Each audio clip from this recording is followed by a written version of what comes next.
Début avril, Bernard Tapie et son épouse Dominique étaient victimes d'une violente et immonde agression dans leur résidence secondaire de Comble-la-Ville, Seine-et-Marne.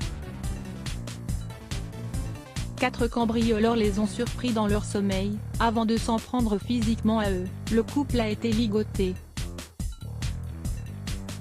Un long calvaire de près de 45 minutes pour l'homme d'affaires qui souffre d'un double cancer de l'estomac et de l'œsophage et qui confirme avoir reçu un coup de matraque sur la tête. Dominique Tapie a, elle, été frappée au visage et traînée par les cheveux dans diverses pièces. Par la suite, elle est parvenue à se défaire de ses liens pour se rendre chez une voisine d'où elle a donné l'alerte, avant d'être transportée à l'hôpital. Des images de leur visage tuméfié avaient été diffusées à la télévision et sur les réseaux sociaux provoquant l'indignation des internautes. De leur côté, les brigands avaient pris la fuite avec un sacré butin comportant des montres, des bijoux et des téléphones. Dans une interview accordée au Point, l'ancien président de l'Olympique de Marseille a donné des nouvelles de l'état psychologique de son épouse. Malheureusement, cette dernière est loin d'être au meilleur de sa forme.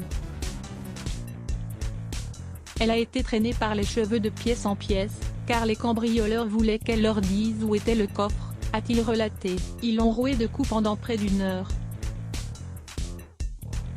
Les conséquences de ce triste épisode sont terribles pour la mère de Sophie et Stéphane Tapie. La pauvre, elle en a perdu le sommeil, elle va être obligée d'avoir recours à des traitements psychologiques et ça, je le vis très mal, a-t-il déclaré, précisant que même si physiquement et moralement, il tient le coup, il a rétrospectivement eu peur.